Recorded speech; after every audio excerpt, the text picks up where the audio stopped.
Hello everybody. In this video series, I'm going to explain about Java 8. So, what are the various features in Java 8 with some detailed examples. I'll be actually not covering this entire thing is in one video, but I'll be putting a video series on this, covering each and every important feature of Java 8.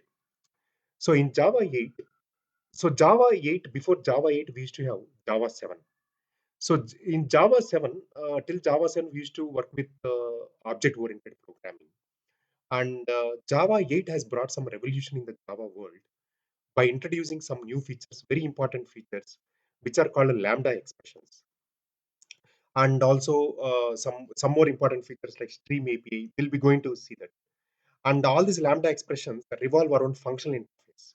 So ideally, functional interface is not a new concept in Java, but will be no, it's a old concept only in Java. But only thing is, in functional interface, we'll be seeing some peculiar thing, which can be not peculiar. We can say which is very actually attractive thing that where functional interface can be linked to a Lambda expression. So that is what we are going to see. And so why Java 8 has brought a revolution means uh, generally there is a concept called functional programming. There is a concept called functional programming. Uh, Functional programming. So Java used to be like an object-oriented programming, but this functional programming is a very old concept. It is not a new concept. Actually, the first functional programming, which is called Haskell, which is actually very complex part. Functional programming is really very complex when compared to object-oriented programming.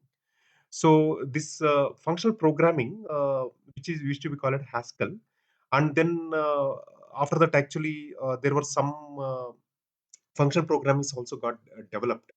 And the most popular functional programming recently we were using called Scala. Scala is one of the functional programming.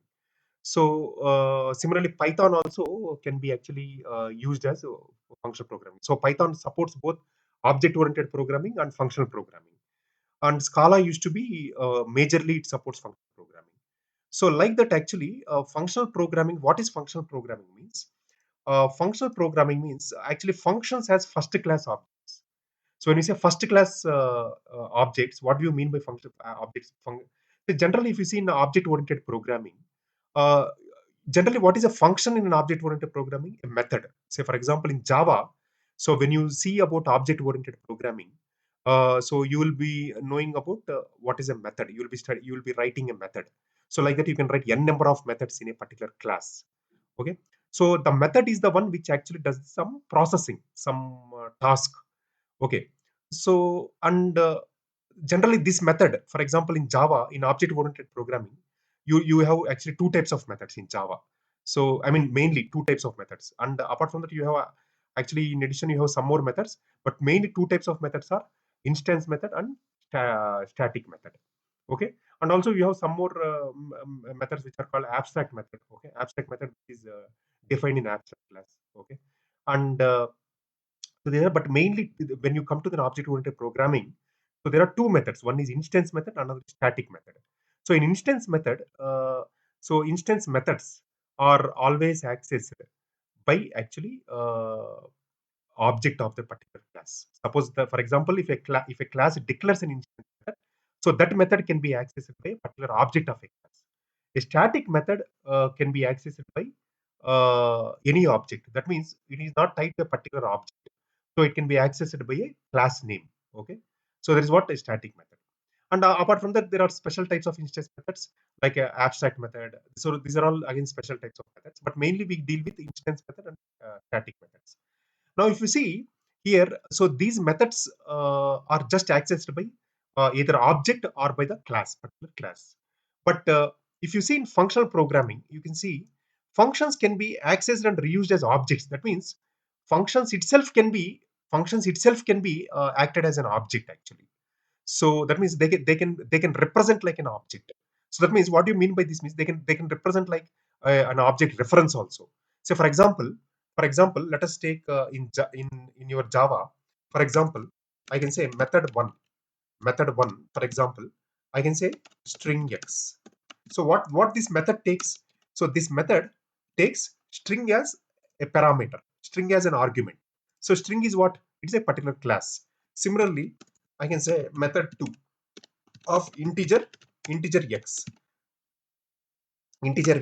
and say for example some custom class, some employee class, say for example employee class, employee emp.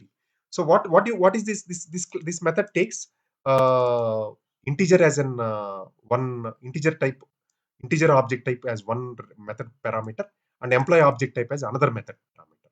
So this is a custom object. In functional programming, assume in functional programming, a function, let us assume there is a function, there is a function, a function. This is not a syntax, but I'm just telling a particular idea. Okay, this is not a exact syntax. Okay, this is a function one. So I can pass fn1. Fn1 is a particular function. Okay, so that can be passed as a method. That can be passed as an argument to another method. Okay, see this method 3 is also a function. Actually, if you see a method is a function, so that means a function can be passed to another function also as an object reference. Okay, so like that. So functions can be passed to other methods as parameters. And also actually generally in functional programming we generally deal with immutable variables. So what is an immutable? Immutability means an any object or any variable will not, I mean generally immutable objects we can say. Okay, immutable objects instead of variables we can say immutable objects. That will be the best term. So immutable objects means any object state cannot be changed. So that is what we call it as an immutable object. So generally, this type of scenario where it will be very helpful. It will be helpful in multi-threading scenario. Okay. Anyhow, I will be posting some video series on multi-threading also shortly. So generally, in multi-threading, what will happen is, if for example, if two threads are acting on the same object, if two threads are acting on the same object, say let us assume if two threads are acting on the same object. Let us take this is an object. So this is an object. So two threads are acting on the same object. If one thread changes the state of the object, if one thread changes the state of the object, the other thread should read the newly changed state of the object. Okay. In case, for example, so this thread has read the old state. This thread has read the old state, and this thread after this thread has read the old state, this thread has modified the state of the object. So that means this thread will be having the old state of the object. So which is not a consistent actually. So generally, what is the state of an object? State of what is the state of an object? State of the object is represented in the data of the object, in the data of the particular object. So where the data of the particular object will be residing, it will be residing mostly in the instance variables. In the instance variables, in the instance variables of a particular class, the state of the object is preserved. Okay. So for example, if I want to say what is the state of an employee object, so first you have to define the properties of an employee object, like employee name, employee name, employee ID. Okay. Next, employee designation, employee designation. Okay. Next, employee salary. Okay. Employee salary. So these are all the properties of an object. Now, if I change the state of this employee object, so when the state of the employee object will be changed, either if the employee gets promoted, so his designation will change, or if the employee gets an increment, so his salary will change. Automatically, if an employee designation changes, even salary also will change. There are some cases where designation will not change, the salary might increase. So that means these are the instance variables of the particular employee object. And if there is a change in these values, then there is a change in the state of the employee object. Now, immutability means an object state cannot be changed. So in multi-threading scenario, this is an object, and if the object state cannot be changed, so multiple threads can access the same object without any interruptions. So they can process the object. They can keep on reading the state of the object. So that means the objects. So generally, these type of immutable objects will be very useful in multi-threading program. But I'll explain definitely multi-threading video series. I'll be putting a multi-threading video series shortly. Okay. So in this scenario, in this case, so this functional programming is used in all this. Okay. Now Java 8 has brought a revolution in the functional programming. Okay. But still, Java 8 is not a pure functional programming, but it has brought the flavors of the functional programming. It has brought the flavors of the functional programming. And generally, why actually Scala is popular in big data programming, especially in Spark. Spark is one of the most popular big data framework, because generally, since because of multi-threading and multi-parallel processing, because in big data we should have a feature of parallel processing, because multiple workers or multiple threads will be processing the data, because the data will be very huge volume, very huge volume. And if it is a single threaded or a single processing, the time taken to process the data is very huge, actually huge amount of time. So that's why big data framework depends upon multi-threading scenario, and in that scenario they actually work on multiple process or multiple threads to process the data very fastly, actually. So during that scenario, since the big data frameworks are mainly based on the parallel processing, so they go with mostly with the functional programming approach, because the data is the objects or the data processing will be immutable. Okay, so that's why Scala actually is a functional programming which is widely used in Spark framework. Now now Java 8 also has brought now flavor of functional programming concept. Okay, so with actually very beautiful feature called lambda expressions. So with lambda expressions, Java 8 has brought functional programming concept. And this functional interface is not a new concept, but it's a world concept only. I'll tell you why it is a world concept also. You'll be realizing that. And apart from that, Java 8 also has brought new date and time functions. Okay, new date and time functions, because every time in Java 7, there is a bit challenge in to work with the date and time functions. We used to either depend on calendar class, or we either used to depend on date class. And always actually to convert one format to another format, or to work with the dates and times across different geographical locations, we used to write some kind of bit programming. But data with the Java 8 data and time functions, it has brought a new methods, so that using those methods, code will become very simpler. Okay, and I'll explain you that also. And also one more important beautiful concept which is called Stream API. So this is what actually mainly it is a parallel processing. I was telling you, right? Parallel processing. So because of this parallel processing using the Stream API, Java 8 also with Java 8 also we can use like Scala and write Spark programs. Actually, Spark, I'll be taking the Spark classes also shortly. I'll be putting the videos on Spark also. In Spark, before Java 8 has commenced, actually we used to write the programs with Java 7 actually in Spark. But with Java 7, it used to be like for example, in Scala, if it is a one line of code, in Java 7 we used to write with 3 or 4 lines of code. Okay, so with Java 8, it has become now one line of code. So that means using this Java 8 features mainly on the Lambda expressions and functional interfaces, even the code length also gets reduced actually. The code length also gets reduced. I'll explain. I'll show you an example here how the code length also can be reduced. In Java 7, we used to write, say, for example, to declare a simple interface and to implement that method of that interface, we used to write some 3 or 4 lines of code. But with the Java 8 Lambda expressions and functional interface, okay, it has become now 1 or 2 lines of code. The code line length also becomes very simpler. Okay. So remember that whenever there is a functional interface, always there is a link to lambda expressions. So these two are interlinked with each other. Okay. Now, what is actually, let us start in this video, introduction to lambda expression. So basically, what is a lambda expression? So lambda expression is a nameless function, which is called anonymous function. You might have studied in Java 7 or earlier Java versions. You might have studied about anonymous classes. Okay, a class without a name. Now, lambda expression is a function without a name. A function without a name. General function is what? Function is a method. Imagine that function is a method actually. So a lambda expression is a nameless. That means a method without a name actually. Okay. Functions that does not have a name, not only name, even return type and access modifiers. Okay. For example, for example, this is a method in Java, right? So this is the name of the method. This is the name of the method. Okay. And these are the arguments to the method. So generally in Java, if I want to declare any method with complete method signature, how will be writing? Public void method1 of string x into y. Let us assume this method takes one method parameter as string, another method as an integer parameter. Now, in this, if you see, this is the signature of the method, for example. Okay, and if you see here, in this is the name of the method.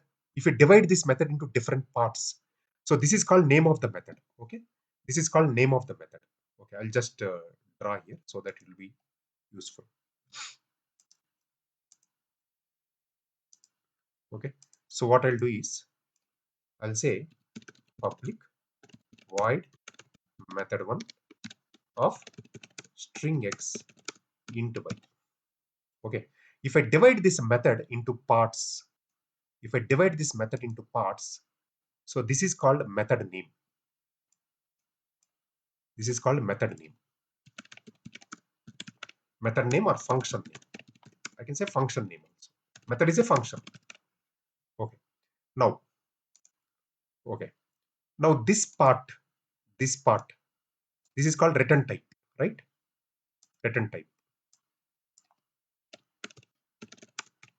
This part is called return type. Okay. And now this part is called access modifier.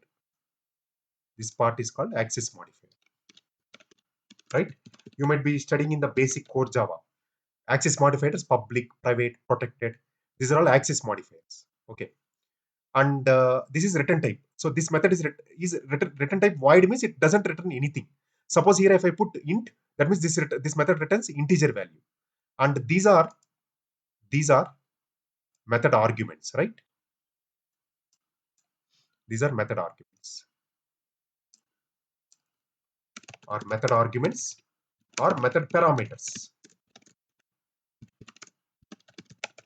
Method parameters. Okay, like that for a method I can have n number of parameters. I can have one parameter, or I can have even zero parameters. 0 to n parameters I can have. But the name of the method should be compulsory. Generally in till Java 7. Okay, the name of the method should be compulsory. The return type of the method should be compulsory. The access typer, if I don't specify access typer, it will go for a default access modifier. Okay. Now, now lambda expression. If you see what is a lambda expression according to this definition is functions that does not have name. That means I will not have name.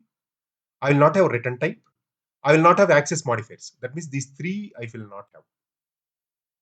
Okay. Now that means if I want to convert this method, for example, say this is a method, for example. Now if I want to convert this method, okay, how I will be writing? How I will be writing? I will not have method name. I will not have return type, and I will not have access modifier. So now I can convert this easily to lambda expression with this definition. Okay, that means I will remove this. That's all. If I remove this, then it will become a lambda expression. That's all. If you see, if I remove access modifier, which is here in this example public, if I remove return type, which is void in this example, if I remove method name here, then the remaining part is nothing but lambda. The remaining part is nothing but the lambda expression. So that means this is a method. The equivalent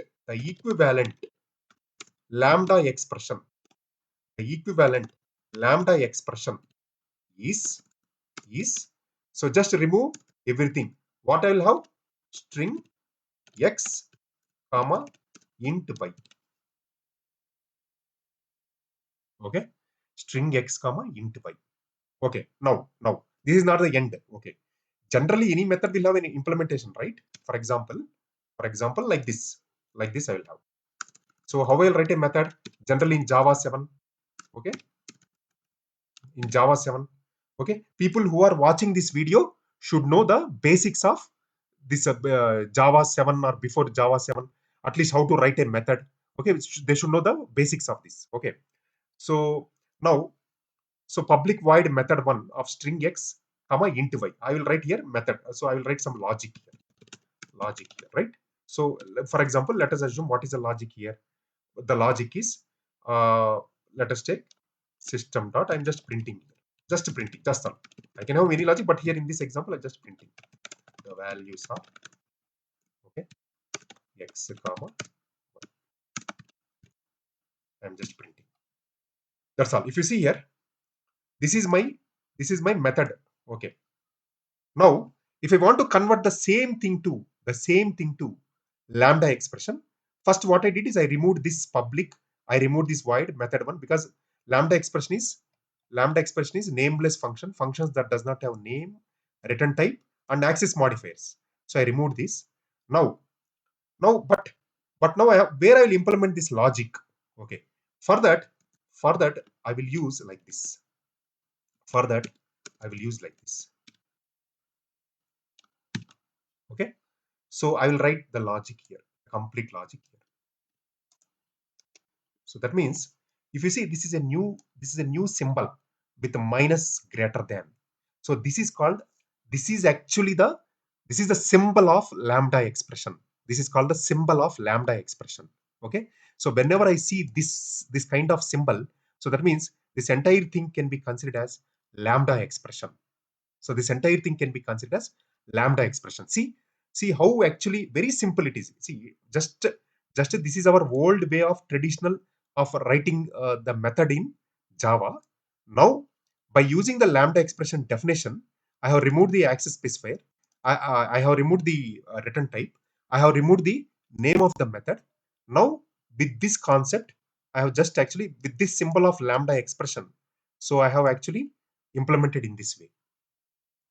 Okay. So if you see, this is a symbol of lambda expression. Okay. Now, for example, let us write one more. Let us write one more method. So public void method 2. Let us assume int x. Okay. Int x. Okay. Here I will write just here also the same logic. I'll just print the value. That's all. I'll print the value. Now what is the equivalent lambda expression for this? Suppose I want to convert this to a lambda expression. How I will convert? So I will remove the method name. I will remove the return type. I will remove the access modifier, and I'll just write int x. Int x. Okay. And instead of this braces, I use symbol of lambda expression, which is minus than greater than symbol. And then I will write here the logic. I will write here the logic. I'll write the logic here. I'll write the logic. Now here there is one catch. If there is only one argument that is passed to the method, so this method takes only one argument, one method parameter, right? So this method parameter is integer type. If I pass only one argument to the method, even lambda expression will allow to remove the data type of that parameter also. Will allow us to remove, we can remove the data type of that parameter. That means, what is the data type of this parameter? Integer. So I'm removing that so that still it becomes simpler. And since it is only one argument, even I can remove the brackets also here. See, now this has become very simple. Okay. Now in this method, there is only one line, right? So there is only one line. Okay. So if there is only one line, even I can remove this brace also. So now my method has become very simpler now. See, system dot. I will copy here. So that's all. System dot. Okay, there is no y right here. Sorry. Here also there is no y. Sorry. Only one argument I'm passing. Okay. So x of system dot out dot println x. See, within one line, I was telling you, right?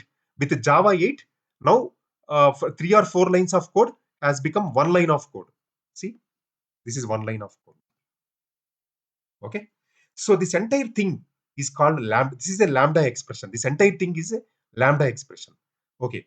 So this is actually a lambda expression. So this can be the result of this. The result of this can be assigned to a functional interface. The result can be assigned to a functional interface. Functional interface. This is not a syntax, but I'm just telling you logical. Okay. So this entire thing, this is not exact syntax of functional interface, but I'm just telling you logically. So this entire thing. So this is a called lambda expression.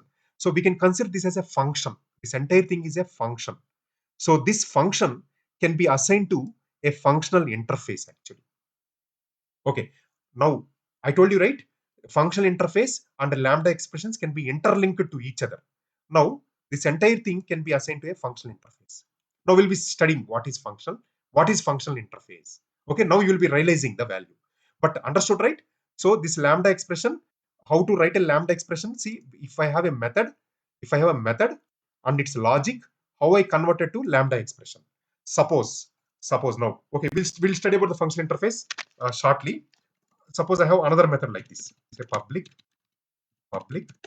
void method 3, okay, method 3 of int x comma int y, method 3 of int x comma int y. So here what I'm doing, say for example, I'm just writing a logic int z is equal to x plus y. I'm just adding, okay. Okay, instead of method 3, I'll put the add method, add as a function name. Okay. Okay, here I'll just put int. Okay, I'm just returning the value, return z, or I'll put, instead of z, I'll put sum. Okay, so sum. Now, how I will write the equivalent lambda expression for this? First remove the method name, remove the return type, remove the access specifier. Now I'll just get like this, int x comma int y.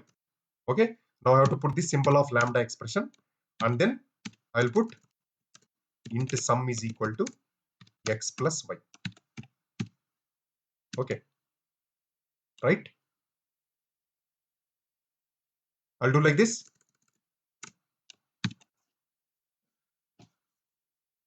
I can do like this, right? And I can do like this.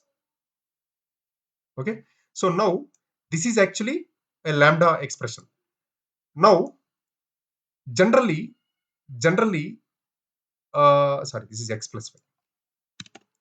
Now generally, if you see, this is again integer data type. These two parameters are there, and if both are of same parameters, and if this is addition, compiler can infer these are integers, and I can remove even integers also here. So that means even I can allow integers like this. I can write. So that means if there is a single argument, I can remove the data type. If the compiler can infer that it is a sum, even I can remove the data types of the two variables that are passed. Now this will treat this as a functional interface. Oh, sorry, this will treat it as a lambda expression.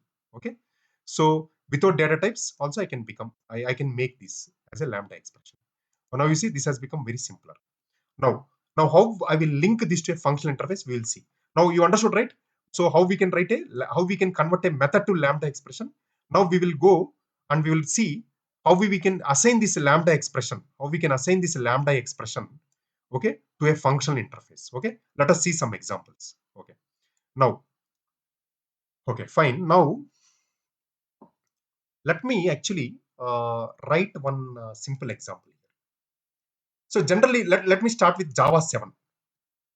Let us take one example, like let us take one example called my interface, or for example we can say some okay, my interface. Let us take, okay, I'm just creating one class called my interface. Just that means it is or some test interface just for this uh, training example. Okay, now in this, say for example, I say public void method 1, public void method 1. Okay. Okay, let me take this interface. Let me declare this interface. Now you see, this interface has only one method. Any interface that has only one method can be considered as functional interface.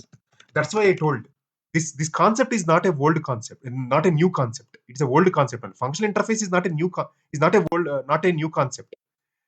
This type of programming you have done, right? You have declared an interface, and you used to have even single method also, right? Okay, suppose I have like this another method. Okay, this is not a functional interface. That means a functional interface should have only one abstract method, but can have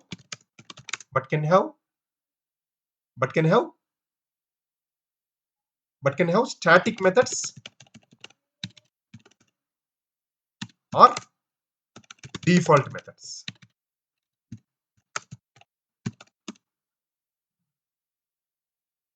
This is very important to see, remember. So functional interface should have only one abstract method, but can have static methods or default methods. Okay. Now, for example, now instead of public void method 2, so let us assume. So generally, functional interface will come with annotation function. Even if you don't put also, not an issue. So generally, functional interface will come with annotation. Okay, functional interface. Function interface. Functional interface. Sorry, it is functional interface only.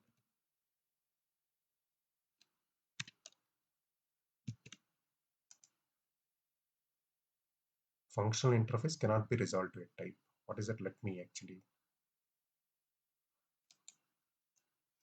just 1 minute. Functional interface, right? So functional interface. Functional interface. Functional interface. Okay. Okay. I think it is correct only. Okay, I think okay, my compiler is JDK 1.7. Okay. See, that's right. Functional interface. This annotation has come from Java 8. Though the concept is old, this annotation has come one. So I'll just change this compiler to JDK 1.8 actually.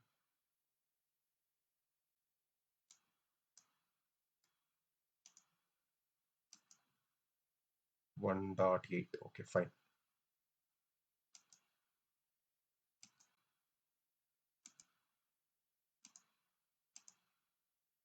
I'll just remove this.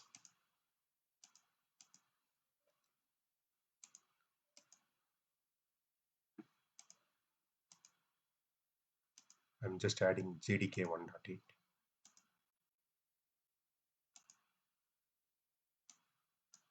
See program files.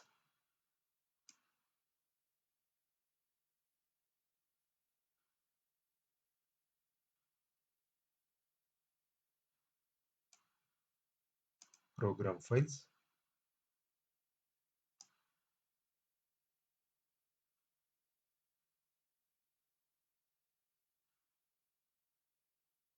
Where is my Java?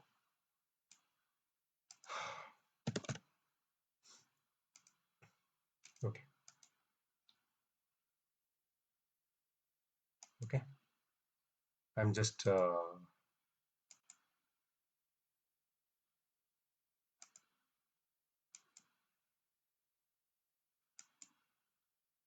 okay. Now you see. Now annotation has been compiled. Now you see this is throwing error because I'm declaring the interface as function interface, but I'm having two abstract methods. So that's why it is throwing it is throwing an error. But still I can go for a default. It can have default method. I can have default method. When I say default method, it can have default method. What is default method? Default method can have its implementation. Okay. So I can just have some logic here. Okay. Okay. Even I can have static method also.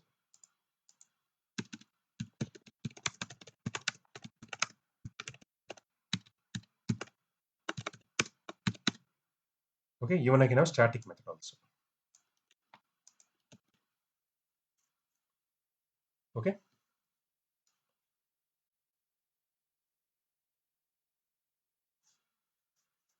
Okay, like that I can have any number of methods. Now, I mean any number of default methods. I can have any number of default methods.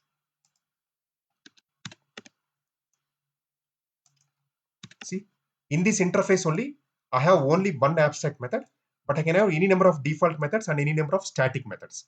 So then only it is called functional interface. So generally this is an optional. Even if I don't declare also, not an issue.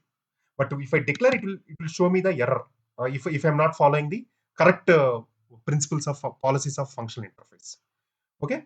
Now let us assume Okay, let us put like this. Now, okay, or we can remove this also, not an issue, but just for example, I'm telling. Let us have only one abstract method as of now. So then it is called a functional interface. Now, generally in Java 7, okay, in Java 7, how we do in Java 7, this also will not be applicable. At the rate functional interface also is not, but this is still a functional interface. But still, this is a functional interface because this interface has only one method. In Java 7, how we will do? Now let me take, okay, my interface IMPL, my interface IMPL extend or implements my interface. Okay, now I can declare this method. Sorry,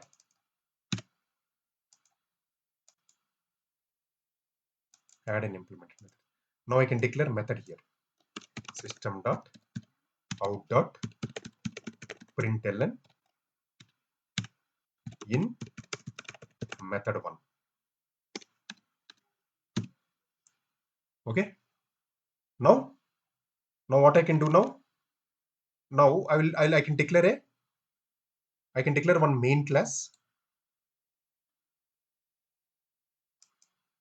one main class. I can create an object of this main class.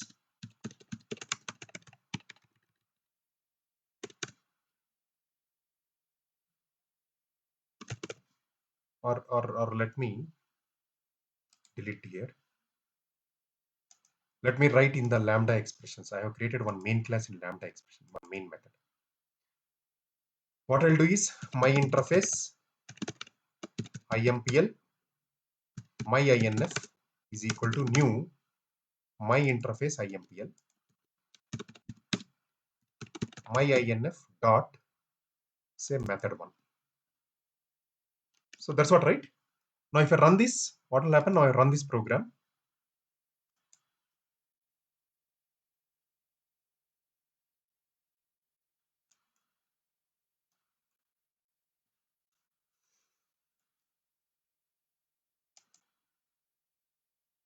Okay, in method 1 it has printed.